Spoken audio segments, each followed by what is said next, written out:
여보 어머니 도대체 언제까지 계신데? 이제 가실 때 되지 않았어? 나 불편해 죽겠어. 매번 일 도와주시려는 것도 그렇고, 밥할 때마다 오셔서 구경하시는 것도 짜증나. 그리고 평소엔 먹지도 않는 아침밥은 언제까지 먹어야 해? 나도 그래. 근데 어머니가 왜 오신지 모르겠어. 절대 저럴 분이 아니신데. 그렇다고 너무 티나게 불편한 티 내지 마. 내가 보기에도 다 티나더라. 아, 몰라. 내일 일어나면 당신이 한번 슬쩍 여쭤봐. 설마 당분간 쭉 머물다가 가시려는 거 아니겠지? 에이, 설마. 내가 그렇게는 절대 못하게 할게. 그리고 어머니도 눈치가 있는 사람인데 설마 그러겠어? 우리 사는 것도 바빠 죽겠는데 언제 어머니까지 챙겨. 내가 잘 말해 볼 테니까 당신은 가만히 있어. 알겠어. 믿어줄 테니까 행동으로 좀 보여줘. 이게 어떻게 된 일일까요? 지금 첫째 아들과 며느리가 집에 머무는 어머니를 귀찮다며 쫓아내려 하고 있는데요. 오늘은 아들들에게 의지하며 살고 싶었던 황덕자님의 사연입니다. 어떤 내용의 이야기일지 바로 들어보도록 하겠습니다. 안녕하세요. 저는 경상남도 진주에 사는 71살 황덕자라고 합니다. 진주에서도 시골 동네인 곳에서 혼자 살고 있습니다.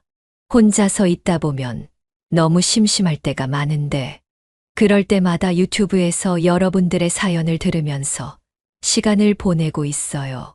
사연을 들을 때마다 가슴이 저리기도 하고 어떨 때는 기쁘기도 하답니다. 많은 어르신들이 다들 힘든 삶을 긍정적으로 살아가려고 노력하시더라고요. 저도 여러분들께 말씀드리고 싶은 이야기가 있어 이렇게 사연을 씁니다.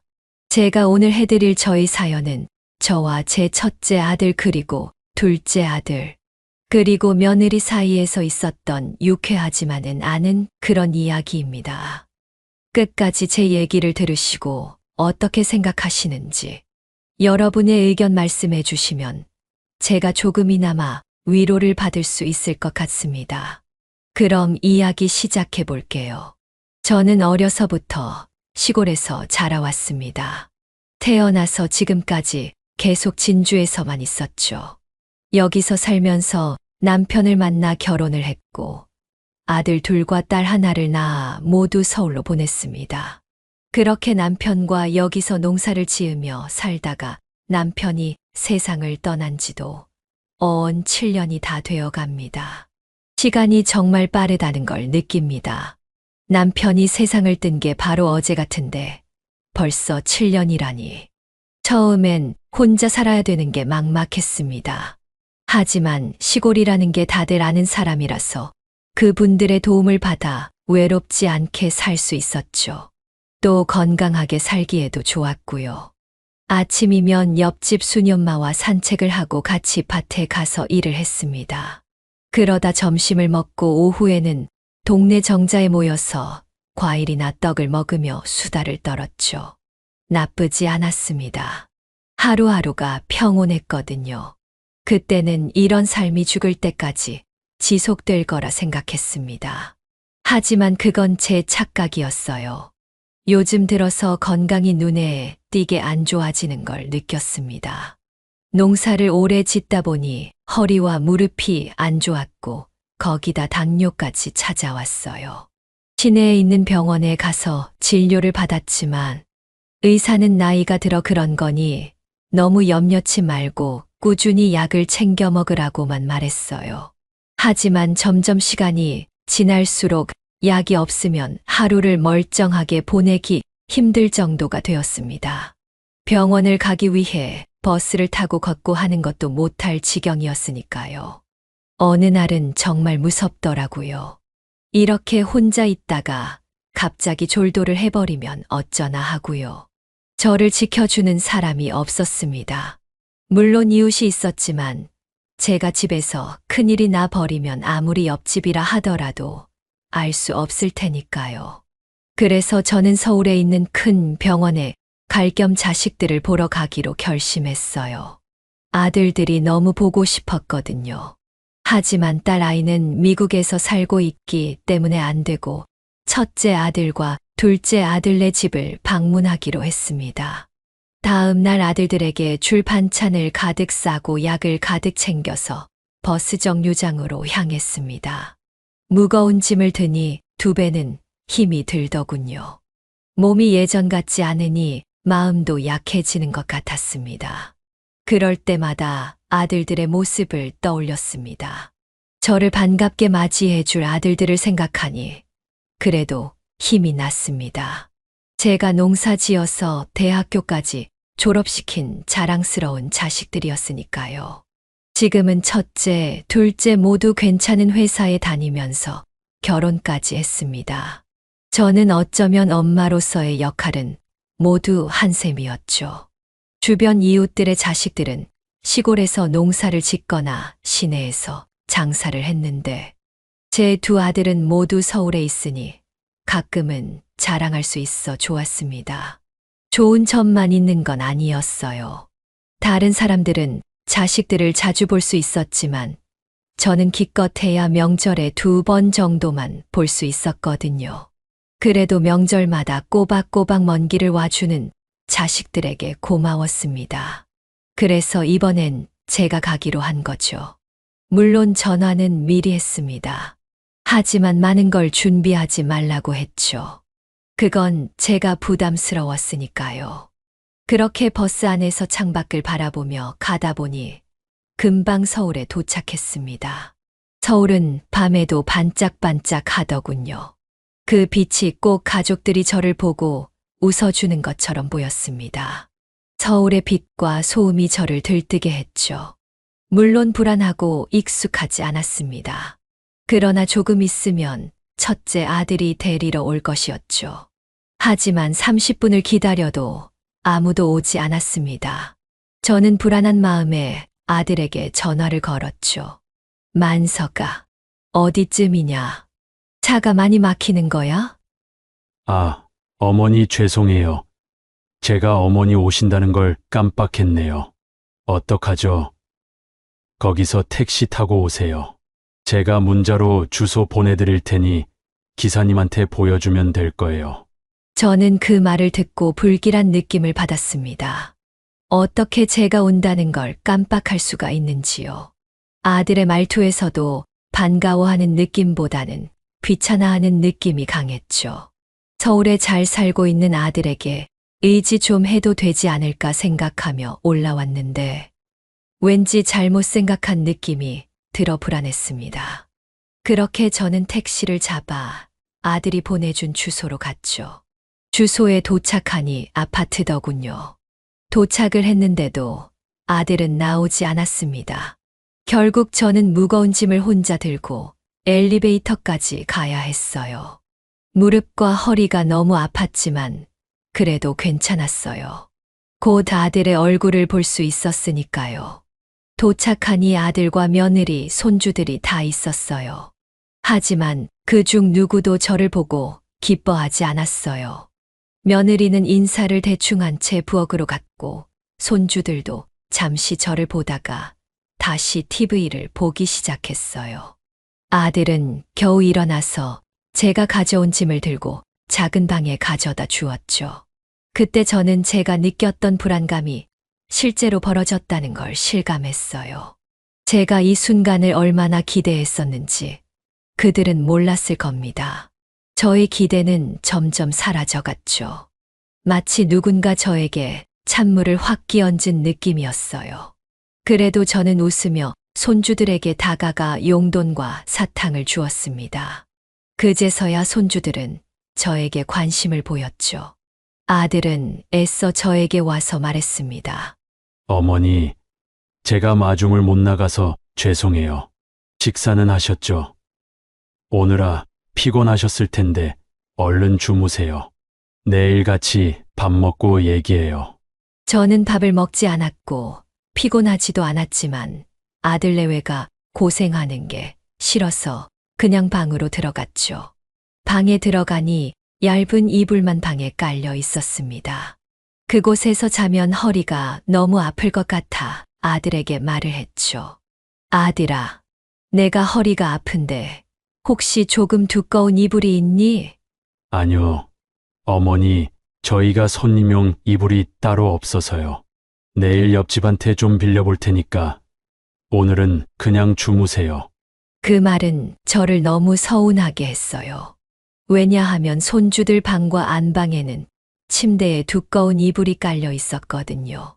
저는 차오르는 서운함을 애써 참고 누워 억지로 잠을 청했습니다. 다음 날 가족들과 함께 아침을 먹게 되었어요. 오랜만에 가족들과 식사를 할 생각을 하니 기분이 좋았습니다. 어제 저녁을 먹지 못해 배고프기도 했고요. 하지만 식탁에 앉으니 가족들 사이에서 어색한 분위기가 맴돌았습니다.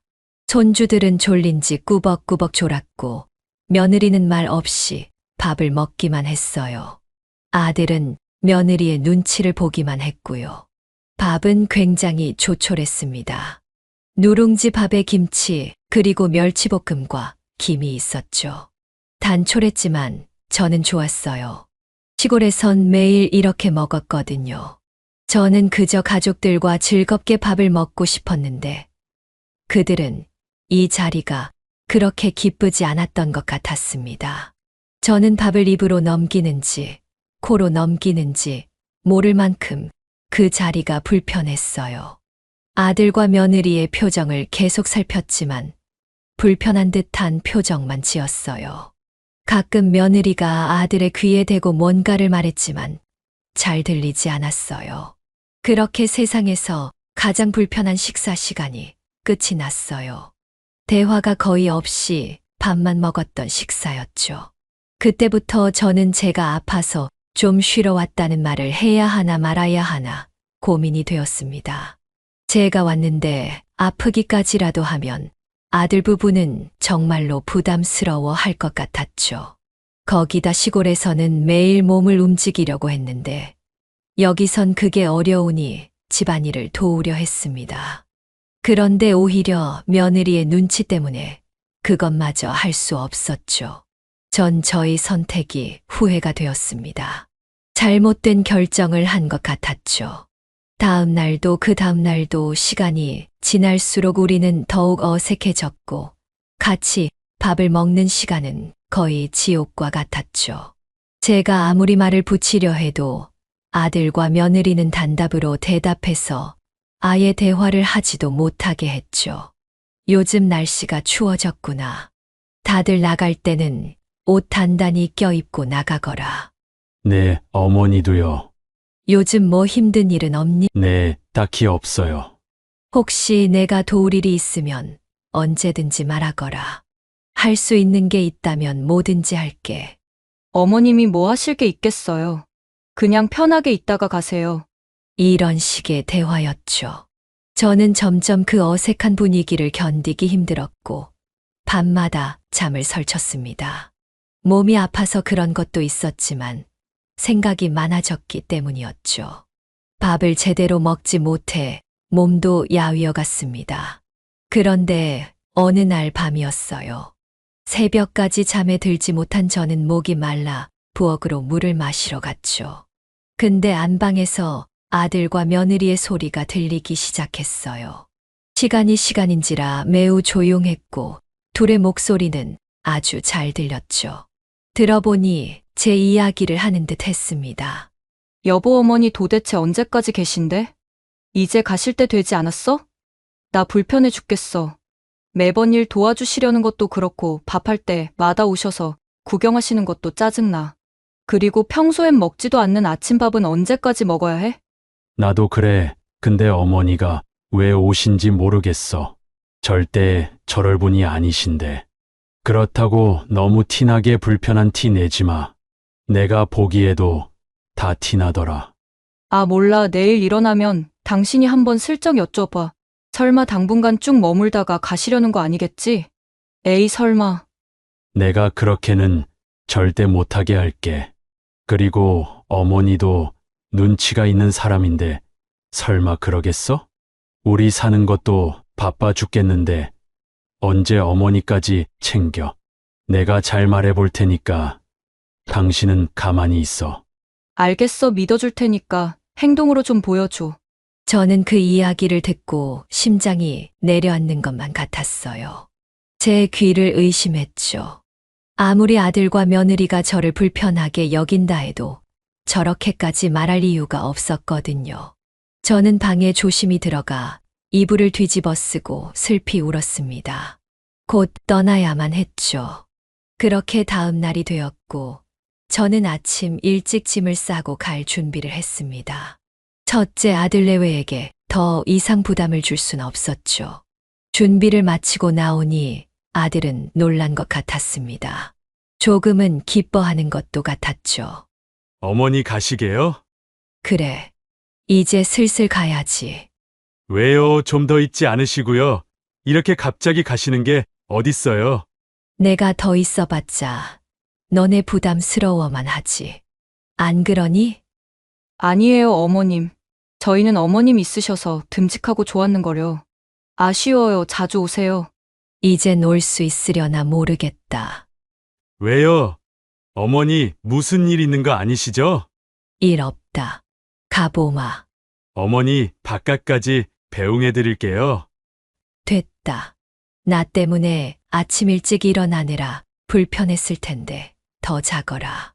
어머니 어디로 가시게요? 둘째네로 가련다. 둘째네 주소 알지? 그거 내 휴대폰에만 보내주렴. 저는 그렇게 아침 일찍 첫째 아들네를 나섰어요. 가슴에선 불이 이글이글 타올랐지만 제가 부담스럽게 한 건 사실이니 별말 하지 않았죠. 하지만 서운한 건 어쩔 수 없었어요. 그래도 둘째네는 그러지 않을 거라 생각했습니다.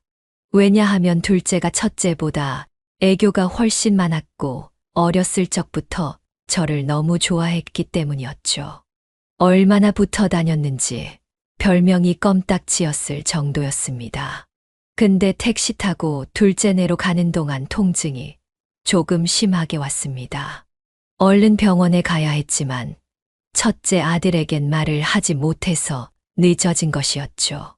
저 같은 시골 할머니가 뭘 알겠습니까? 그래서 저는 둘째네 도착하면 병원부터 같이 가달라고 할 참이었습니다. 그렇게 저는 둘째네로 향했죠. 둘째에겐 미리 전화를 하니 역시나 첫째와는 다른 반응이었어요. 매우 저를 반기는 듯 했죠. 어머니 그럼 오셔도 되죠? 얼른 오세요. 식사는 하셨어요? 아직이란다. 뭐 하고 있니? 저는 일어나서 회사 갈 준비하죠. 오시기 전에 출근해야 할 것 같아요. 아내한테 말해서 아침 차려달라고 부탁해 놓을게요. 이따가 저녁에 봬요. 그래. 회사 잘 다녀오거라. 저는 첫째네 때문에 기분이 불편했지만 그래도 둘째의 밝은 목소리에 다시 설레기 시작했죠. 제가 바라던 것이었어요. 그렇게 집 앞에 도착을 했고 출근한 둘째 아들 대신 며느리가 나와 있었어요. 어머니, 오랜만이네요. 오시느라 힘드셨죠? 짐 저한테 주세요. 그래, 아가야. 잘 지냈니? 네, 저야 잘 지냈죠. 어머니 창란젓 좋아하시죠? 제가 아침은 간단히 따뜻한 누룽지에 창란젓 준비해뒀어요. 고맙다. 내가 젓갈 좋아하는 건 또 어떻게 알았어? 그이도 똑같이 좋아해요. 매번 먹으면서 어머니 얘기를 안 한 적이 없다니까요. 어머니가 젓갈 좋아해서 자기도 좋아한다고요. 나빴던 기억은 온데간데 사라지고 저는 다시 기분이 좋아지기 시작했습니다. 첫째 아이네와 달리 저를 진심으로 반겨주었고 방에도 두꺼운 이불을 깔아주었죠. 첫째네에서는 결국 이불을 바꿔주지 않았거든요. 아침밥도 맛있게 먹었고 저는 둘째 며느리와 산책도 함께 했습니다. 며느리는 저를 잘 모시려고 노력했고 저 또한 너무 부담스럽지 않게 하려고 노력했습니다. 집에 돌아오는 길에 며느리가 저에게 묻더군요. 어머니 근데 어쩐 일로 서울에 다 오셨어요? 어머니 서울은 공기가 탁하다고 별로 안 좋아하시잖아요. 다름이 아니라 내가 몸이 요즘 말이 아니라서 도움 좀 받으러 왔다. 시내 병원에 갔더니 서울 큰 병원에 가보라고 해서. 정말요? 왜 이제야 말씀하셨어요? 당장 내일 연락해서 예약해 놓을게요. 고맙다, 며느라가. 저는 왠지 모르게 눈물이 났습니다. 첫째내서 받았던 서름 때문인지 이렇게 친절한 며느리의 태도가 너무 따뜻했거든요. 그렇게 저녁이 되었고 아들은 퇴근해서 돌아왔습니다. 오는 길에 제가 좋아하는 굴비를 사왔더라고요.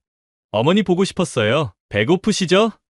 어머니 좋아하시는 굴비 사왔어요. 얼른 구워서 먹어요. 여보, 이것 좀 맛있게 구워줘. 그날 저녁은 정말로 행복한 시간이었어요.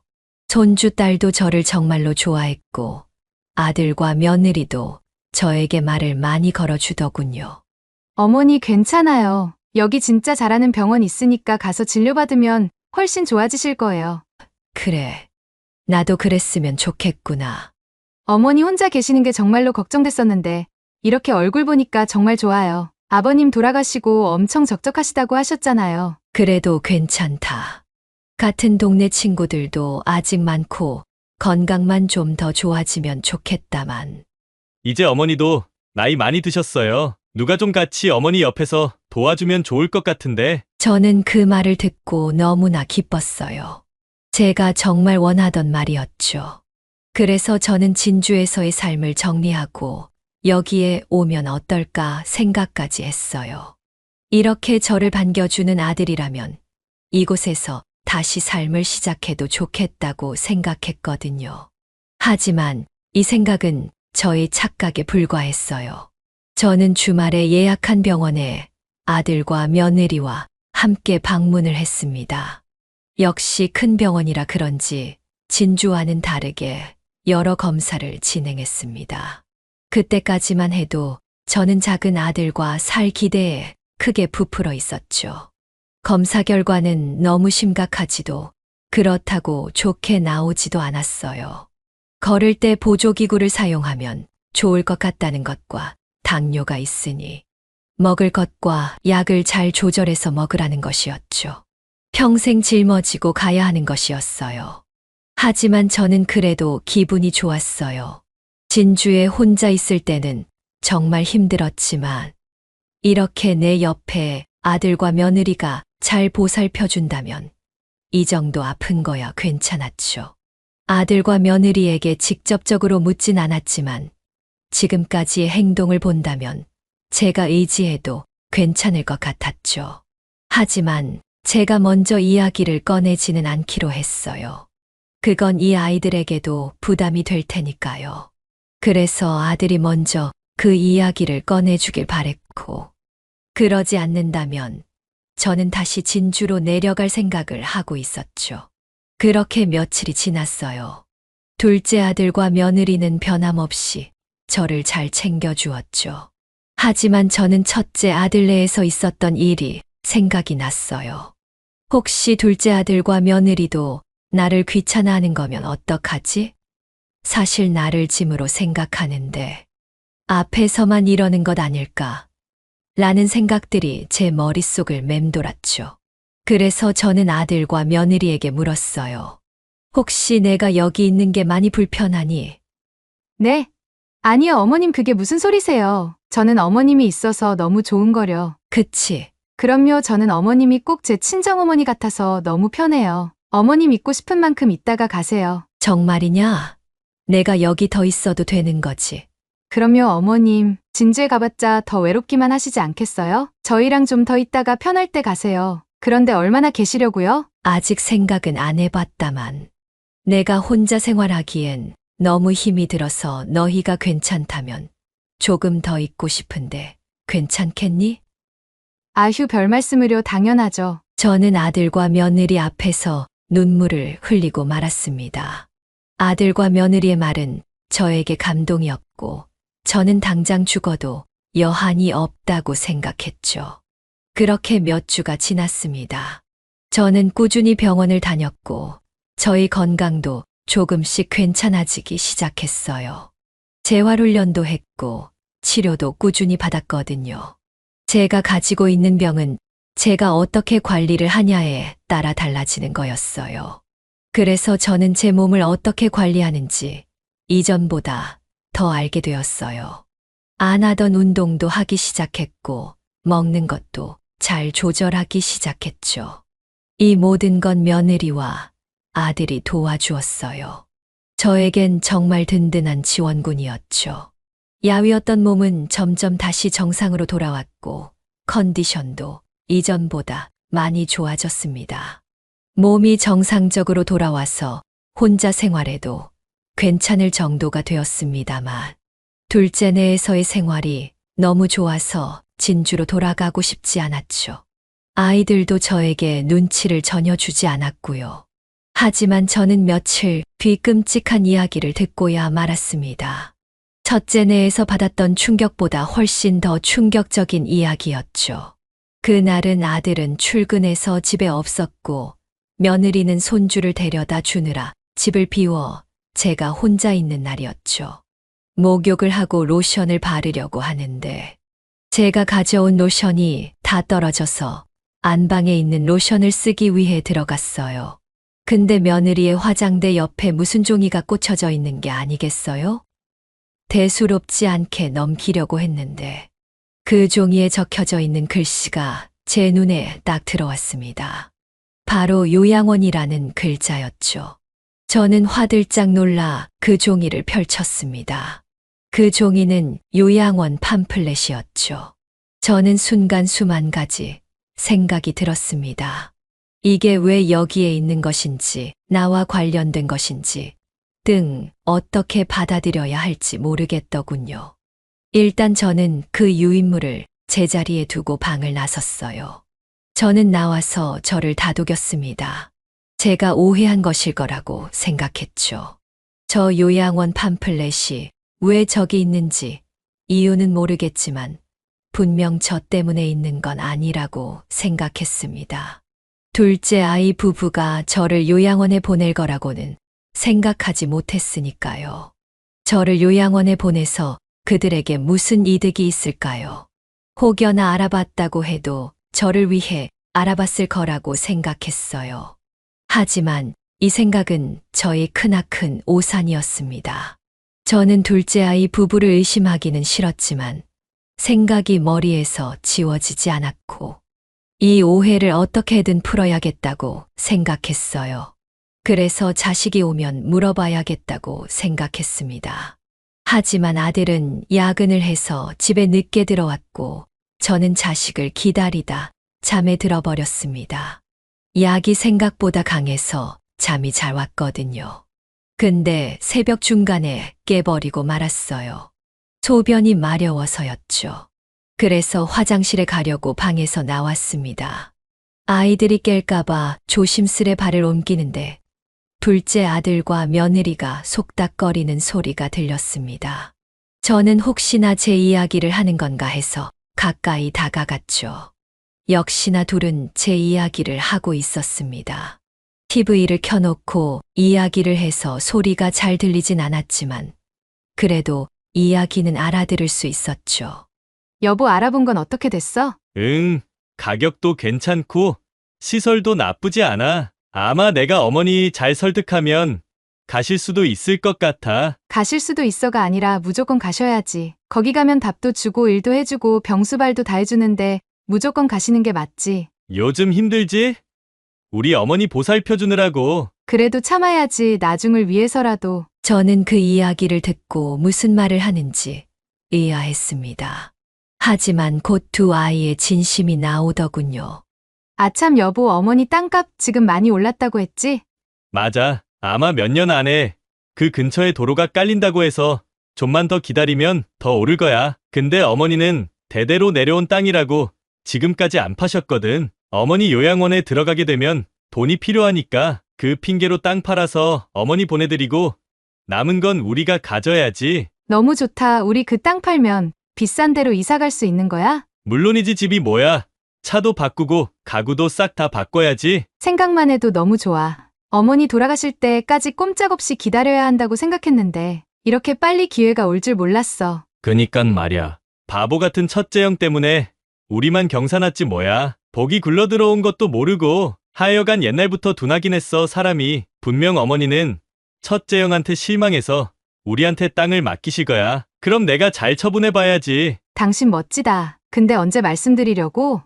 좀 더 지켜보자. 어머니가 완전히 우리를 신뢰하고 믿으실 때까지 그때까지 참을 수 있지? 그럼 얼마든지. 사실 어머니 보살피는데 귀찮고 힘들었거든. 효도한다는 마음으로 한 거지. 그래, 맞아. 이게 효도지. 어머니 좋은 요양원 보내드리는 것도 효도고, 우리 같은 효자 효녀가 어딨어? 저는 둘의 대화의 하늘이 무너지는 듯 했습니다.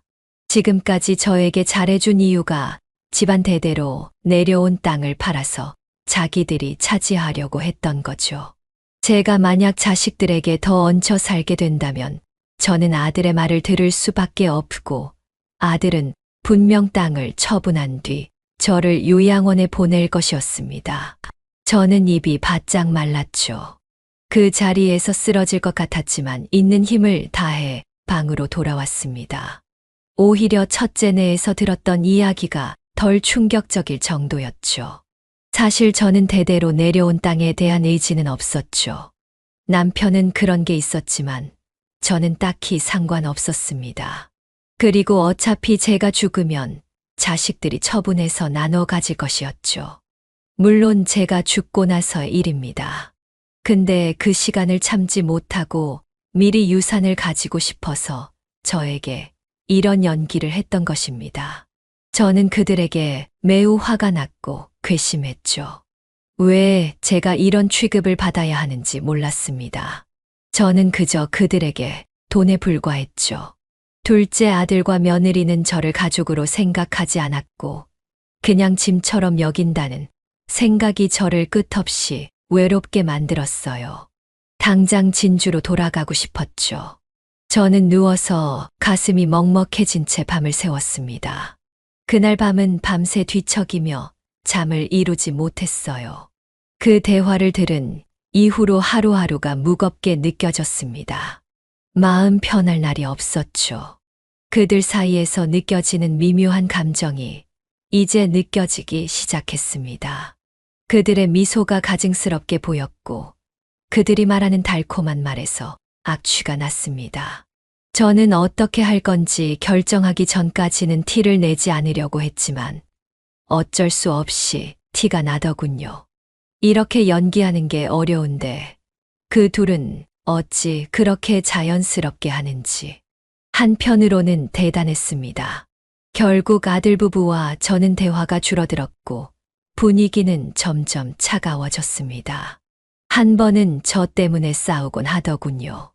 아니, 당신이 어떻게 했길래 어머니가 저렇게 변하셔? 무슨 잘못이라도 한 거 아니야? 무슨 잘못을 해?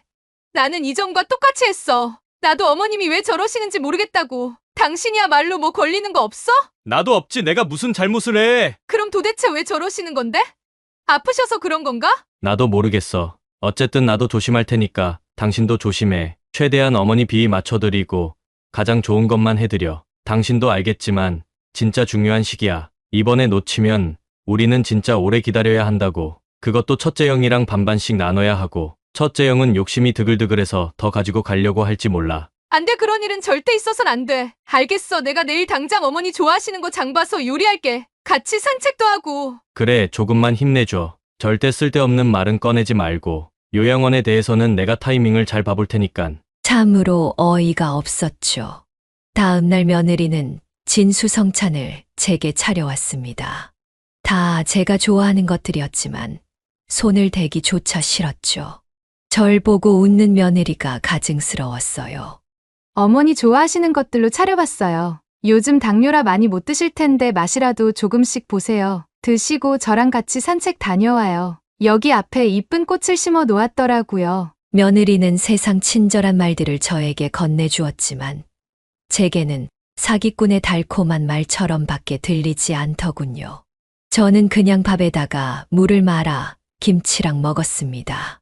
그 모습을 본 며느리의 표정은 조금씩 굳어져 가더군요. 그렇게 산책을 할 때도 며느리는 계속해서 말을 걸었습니다. 어머니 예전보다 더 잘 걸으시는 것 같으신데요. 수술이 잘 되었나 봐요.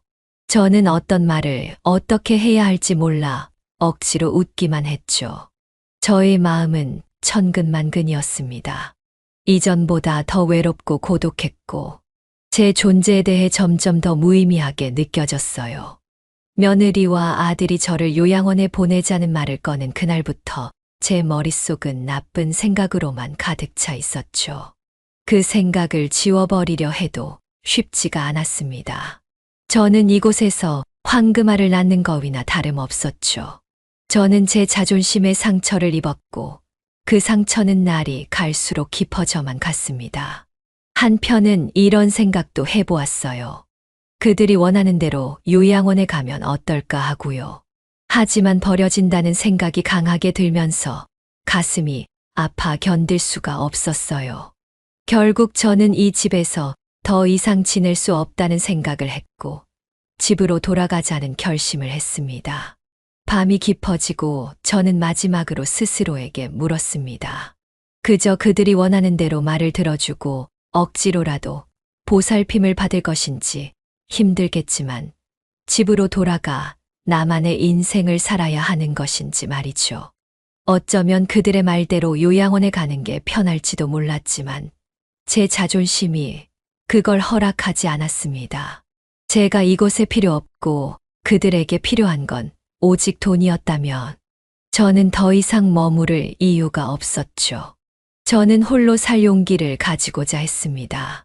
지금껏 그래왔던 것처럼 자신을 포기하지 않고 혼자서 남은 인생을 제 방식대로 살아가자고 생각했어요. 그래, 다시 진주로 돌아가자. 그리고는 새롭게 내 인생을 사는 거야. 이렇게 생각하니 마음이 한껏 가벼워지더군요. 비가 온 뒤 땅이 굳어진다고 이제는 누군가에게 기대지 않고 내 힘으로 살아가야겠다는 의지를 가지게 된 것 같아 마음이 더 단단해진 것 같았어요. 그날 밤 저는 조용하게 짐을 챙겼어요. 반찬통은 여기다 두고 가도 괜찮으니 몇 벌의 옷과 세면도구만 챙기면 됐죠. 짐을 다 싸고 나니 짐이 생각보다 가볍더군요. 아들과 며느리는 깊이 잠들어 있는 것 같았어요. 저는 그들이 깨기 전에 집으로 가기로 했습니다.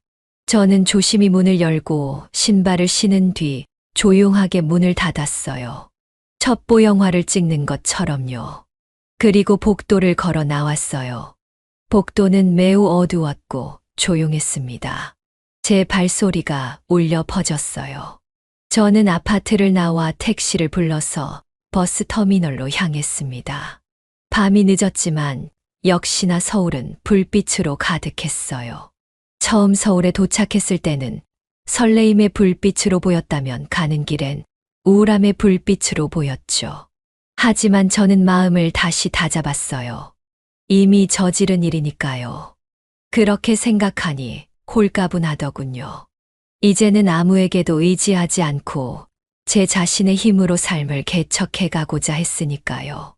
그렇게 저는 심야 버스표를 끊고 다시 진주로 돌아가는 버스를 탔습니다. 다시 집에 가는 길엔 매우 고독했어요. 불안하기도 했지만 저의 선택이 저를 더 올바르고 강한 길로 인도할 것이라 믿었죠. 진주에 도착해서 버스에서 내리자 저는 차가운 공기를 있는 힘껏 들이마셨어요. 서울과 달리 깨끗한 공기였죠. 더럽혀진 제가 정화되는 느낌이었어요. 마치 저를 반겨주는 듯한 느낌도 들었고요. 거기서 다시 택시를 타고 집으로 돌아왔습니다. 집은 역시 적막하고 고요하더군요. 제가 집에 왔을 때 깨달았던 건 집을 오래 비워놨음에도 굉장히 깔끔하다는 거였어요. 저는 이웃에 사는 친구들이 제가 없을 때 집 청소를 해줬다는 걸 알았죠. 그걸 아니 마음이 뭉클해 눈물이 흐르더군요. 이게 정말 내가 원했던 거라고 생각했어요. 저는 깨끗이 목욕을 하고 툇마루에 앉아 풍경을 바라보았습니다. 굉장히 편안한 마음이 들었어요. 이제는 누구의 눈치도 보지 않아도 되고 의심도 하지 않아도 된다는 것이요. 눈앞에 펼쳐진 논의 풍경은 이전과 다르게 아름답게 보였고 들리는 벌레 소리는 마치 노랫소리 같았죠. 진주의 모든 것이 저를 위로해 주는 듯 했어요. 그렇게 저는 편안한 마음으로 잠에 들었습니다. 저는 일어나 밀렸던 빨래와 아침밥을 했습니다. 몇 달이나 안 했다고 어색한 느낌이 들더군요. 하지만 제가 한 따뜻한 밥을 먹으니 속이 따뜻해졌어요. 깨끗해진 빨래를 빨랫줄에 널면서도 기분이 상쾌해지더군요. 오래전부터 있었던 장롱의 향기도 굉장히 친숙했어요. 저는 이곳에서 다시 시작하기로 했습니다.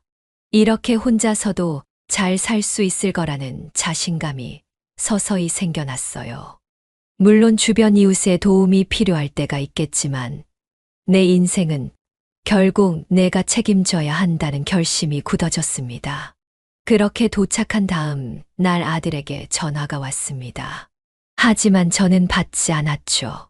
나중에 확인하니 부재중 전화가 10통이나 와 있었습니다.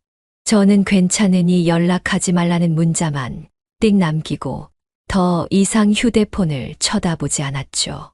통쾌한 기분이 들었어요. 아마 아들과 며느리는 지금쯤 굉장히 당황해하고 있을 터였어요. 자신들의 계획이 틀어졌으니까요.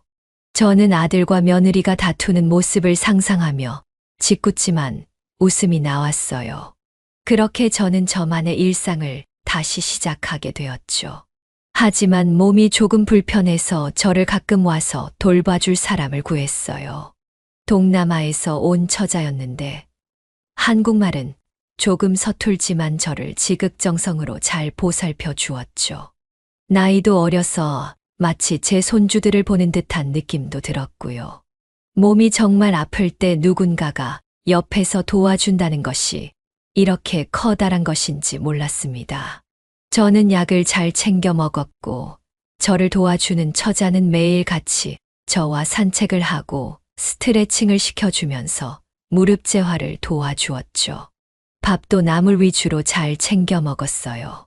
그렇게 시간이 지나니 점점 몸이 회복되는 듯 하더군요. 조금씩 밭일도 할 수 있게 되었고 점점 더 멀리 산책을 갈 수 있었습니다. 저는 다시 이웃 친구들과 함께 일상을 지낼 수 있게 되었고 이전보다 더 사소한 것에 행복을 느낄 수 있었습니다.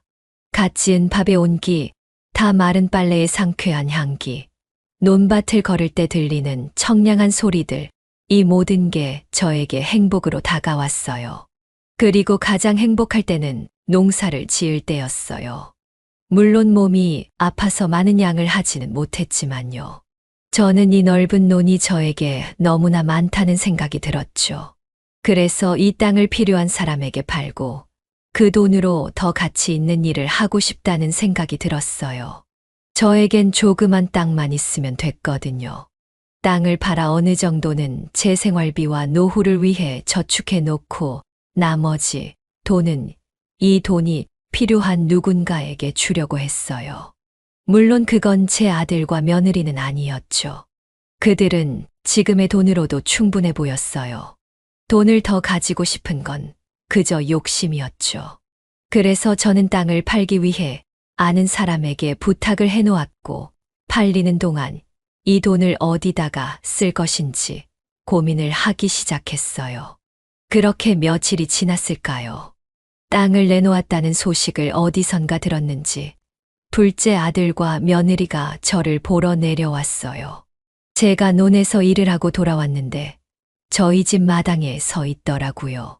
아들은 보자마자 저에게 다가와 물었습니다. 어머니 땅 파신다는 게 사실이에요? 오자마자 그 소리냐? 그래, 네 말이 맞다.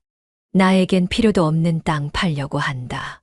그 땅 지금 팔아서 뭐 하시게요? 곧 우리 논 옆에 도로 깔린다는 뉴스 쫙 풀릴 텐데 그 이후에 팔아도 늦지 않아요. 지금 팔면 손해라고요. 알고 있다. 근데 나는 정말 논에서 농사를 지을 사람에게만 팔 거야. 그건 내가 확실하게 할 거고. 그리고 우리 논이 아니라 내 논이란다. 나와 네 아버지가 일군 땅이야. 아, 어쨌든요. 그 땅 판 돈으로 뭐 하시려고 하는데요? 그건 알아서 뭐 하게. 내 돈이니까 내가 알아서 쓰겠지. 어머니 도대체 우리한테 왜 그러시는 거예요? 제가 뭐 잘못이라도 했어요? 잘못을 했으면 말씀이라도 해주세요. 어머님 제가 잘 못 모셔서 그러시는 거라면 사과드릴게요. 제가 생각해보니 더 잘 모셨어야 했던 것 같아요. 부디 저희를 불효자로 만들지 말아주세요. 그 둘의 목소리는 다급했고 불안감이 섞여 있었습니다. 그 둘이 얼마나 제 돈을 원하는지 깨달았죠. 이 돈이 없으면 그들의 생활이 얼마나 불행해질지 생각하니 묘한 쾌감이 느껴지더군요. 하지만 저는 침착하게 대화를 이어갔습니다. 가족으로서의 최소한의 예의를 지키지 않았던 그들을 저는 더 이상 도울 수 없었어요. 말하지 않으려고 했는데 너희가 말해달라고 하니 말해주마. 사실 그날 너희가 이야기하는 걸 들었다. 나를 요양원에 보내고 땅을 팔아서 집을 산다고, 차를 바꾼다고. 그 둘은 제 이야기를 듣고는 꿀먹은 벙어리처럼 조용해졌어요. 부끄러운 마음이 조금이라도 남아있다면 아무 말도 할 수 없을 것이었죠. 하지만 아들은 억울한 듯이 저에게 이야기했어요. 어머니, 사실이잖아요. 요양원에 가시면 친구들도 계시고 밥도 잘 챙겨주고 아프면 간병까지 해주는데 그게 뭐가 잘못된 거예요? 그리고 어차피 돌아가시면 물려주실 재산 미리 좀 받겠다는데 그게 그렇게 싫으세요? 맞아요. 어머님 거기 가면 지금 생활보다 훨씬 편하고 좋으실 거예요. 언제까지나 혼자 계실 순 없잖아요. 그러다 갑자기 쓰러지거나 하면 어쩌시려고 그래요. 그럼 니네가 나를 모시고 살면 되지 않니? 둘은 그 말에 아무 말도 하지 못했어요. 왜 말을 못하니? 그건 또 싫니? 나도 싫다. 요양원에 가는 것도 내가 원하면 가는 거다. 땅을 파는 것도 마찬가지야. 너희가 원한다고 내가 갈 수는 없는 거란다. 조금만 기다렸으면 너희가 이 모든 걸 가지고 갈 수 있었을지도 모르지. 하지만 이미 늦었다.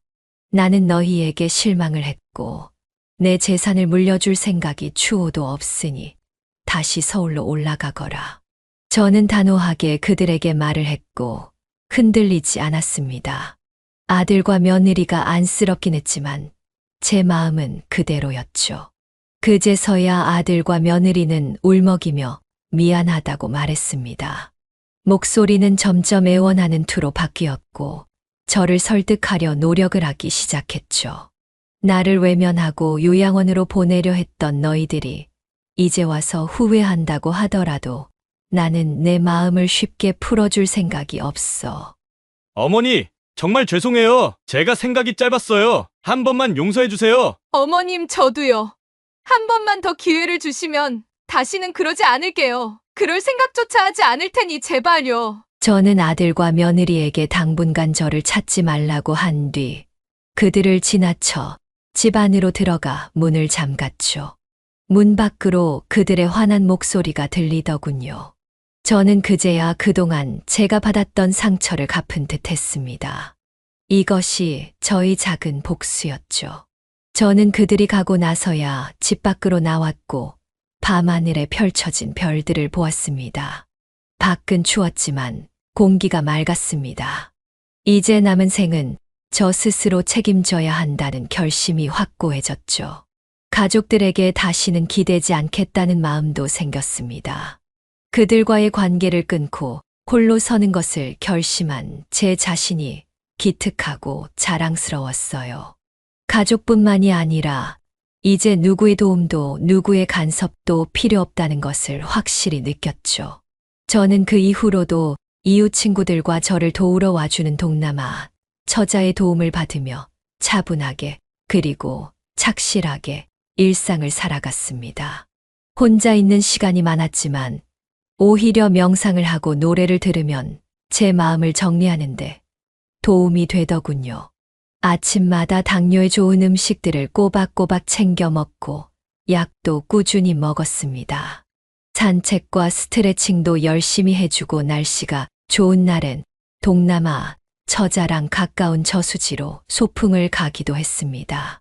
저는 동남아 처자에게 그녀의 나라 이야기도 듣고 문화도 들었습니다.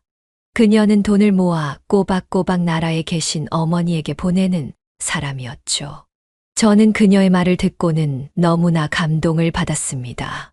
그녀의 어머니도 아프시다고 하더군요. 저는 그 말을 듣고는 깨달았습니다. 내가 도움을 줘야 하는 사람이 여기 있구나 하고요. 이 사람은 그럴 자격이 분명히 있었습니다. 그래서 저는 땅이 팔린 뒤 재산을 정리했습니다. 3분의 1 정도는 저를 위해 남겨두었고 나머지 3분의 1은 동남아 처자에게 주었죠. 물론 그 아이는 받으려고 하지 않았습니다. 받을 수 없다고 했죠. 하지만 저의 간곡한 부탁으로 결국 받아주었습니다. 조건은 있었습니다. 가능한 시간이 괜찮은 대로 저와 더 있어달라는 부탁이었죠. 그 조건에 승낙을 했고 그 동남아 처자는 약속을 지켜주었습니다. 그 돈으로 어머니 수술을 무사히 마칠 수 있다면서 너무나 감사해 했죠. 이 처자는 다음에 한번 베트남에 같이 가자고 했습니다. 어머니가 저를 꼭 뵙고 싶다고 하셨다고 하네요. 그래서 이번 겨울에는 이 처자와 베트남에 갈 생각입니다. 두렵지만 설레기도 해요. 그리고 남은 3분의 1은 아들과 며느리를 위해 남겨두었습니다. 비록 말은 그렇게 했지만 아들과 며느리를 싫어하는 건 아니었거든요. 실망하고 미웠지만 그래도 저희 자식들이기 때문이었어요. 그들도 그들의 삶을 사는데 힘들었을 테니까요. 이제는 용서해 줄 시간이었습니다. 언젠가 아들과 며느리도 자신들의 잘못을 진정으로 깨닫고 저에게 화해를 요청할 때가 올 것이기 때문이었습니다. 저는 이제 제 스스로 삶을 책임지며 하루하루를 살아가고 있습니다. 일상에서의 행복과 소중함을 느끼며 평온한 삶을 살고 있죠. 가족들이 그리워질 때도 있고 그들이 준 상처가 시릴 때가 있지만 이 상처를 딛고 일어서는 법을 저는 터득했기에 괜찮았습니다. 더 이상 그들 때문에 마음 아파하고 싶지 않거든요. 대신 저 자신을 위한 삶을 살아가고 있습니다. 창밖에 보이는 저 별빛을 보며 결심을 다짐했으니까요. 그동안의 상처는 저를 더 강하고 단단하게 만들어 주었고 그 결심이 지금의 저를 만들었습니다. 저는 저를 지킬 힘이 있습니다. 여러분은 어떠신가요? 혹시 너무 자식들을 위해서만 살아가지 않으신가요? 과거의 상처에 아파하지는 않으신가요?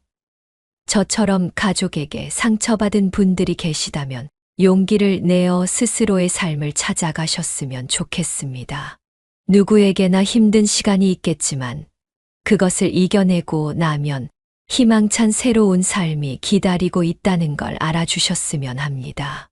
마치 저처럼 말이죠. 이제 저는 남은 인생도 홀로 씩씩하게 살아가려고 합니다. 제가 좋아하는 걸 하면서 제가 좋아하는 사람들을 만나면서 말이죠. 혼자라는 사실은 더 이상 무섭지 않아요. 그리고 여러분은 혼자가 아닙니다. 여러분을 사랑해주는 사람들을 만나세요. 여러분 안에는 이미 홀로 인생을 살아갈 수 있는 힘이 있답니다. 세상은 넓고 시간은 별로 없습니다. 우리 모두 힘내서 짧은 인생 행복하게 사셨으면 좋겠네요. 지금 이 순간 행복을 느끼시면서 나의 힘을 믿고 앞으로 힘차게 나아가시길 바랄게요. 제 이야기는 여기까지입니다. 지금까지 들어주셔서 감사합니다. 네, 오늘 이야기는 어떠셨나요?